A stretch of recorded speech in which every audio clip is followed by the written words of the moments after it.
Happy Tuesday, everyone. That means it's time for Fish Talk Tuesday. I'm your host, Pro Bounty Hunter, and welcome to this issue of Fish Talk Tuesday. So to get started, if you guys remember last week, I was talking about how we're going to begin the project of redoing the planted aquarium. Well, I figured before we do that, it would probably be a good idea to clean the tank. So this week, my basic cleaning process of doing the tank. So for the saltwater tank, all you really have to do is take out some water and check the salinity level. So I use a device called a refractometer to check the salinity level of the tank. There's another method to do it, and that's called a hydrometer, but that is a lot less accurate than this one. If the salt level's too low, when I add more water, I put a higher amount of salt in there. If the salt level's too high, I put less salt in there when I add it to the tank.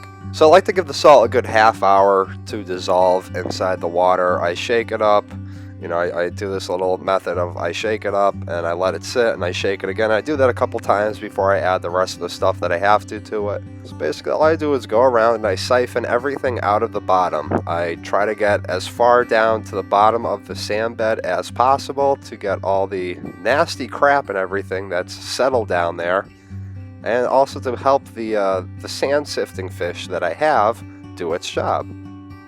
So once you got all that emptied out, dump out the water, and then I begin the process of taking all the little bits of algae off the rocks that either the hermit crabs missed during the week or it just started to build up during the week. So this is definitely one of the more tedious jobs that you have in the tank. The longer you spend at it, the better the tank is going to look. So it definitely takes a while to take care of it. So once I got all the power heads cleaned out and I have the intake for the filter cleaned off, I take out the bio wheels and I take out the filter pads that I have for the tank. And then I take the salt water that I've mixed up already, and hopefully all the salt's dissolved by now. So then I add all my additives to the tank. So like this week I had to add magnesium, I had to do some buffer for the pH, and I also need to add a little bit of calcium to it. I usually take the protein skimmer off, clean that out, because that's a whole separate task. I usually have to do that about twice a week. And then it's real simple. You just add the water back into the tank. So now I add the water slowly into the tank. I don't put it in quick. I don't want to shock the fish. And I finish up just by using the magnetic algae scraper and taking anything I missed off the glass. So the planted aquarium is very, very similar to the saltwater aquarium, with the exception of you don't have to worry about the salinity level. Basically, all I do here is once again just siphon out all the stuff from the bottom. Now you may be saying, oh wow, that's really dirty. It's not actually as dirty as it appears. That is the supplement that I mix in with the gravel that allows the roots and the plants that are in the tank to actually thrive as opposed to just being there. So once you got your water emptied out, I clean out the filter pad. I usually switch these out every other time I clean the fish tank.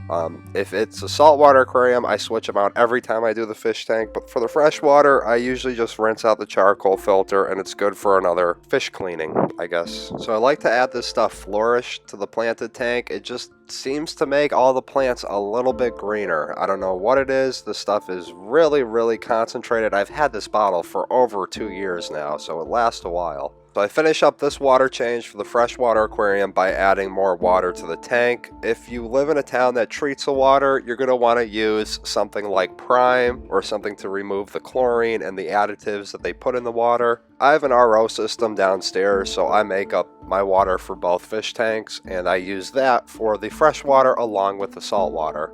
So that basically wraps it up for my basic water changes. The saltwater aquarium, I clean the tank every week and a half, and the freshwater tank I clean it every 2 weeks.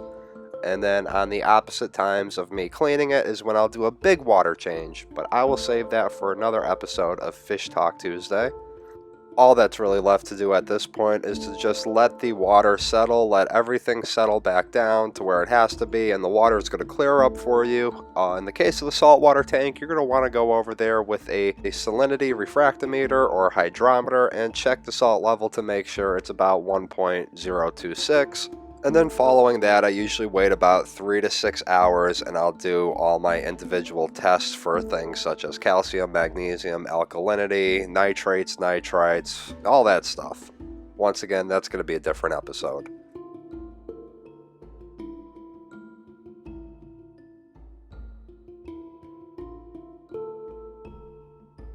So finishing us out for this week here, I'm going to show you some images of the planted aquarium and the coral and the saltwater aquarium.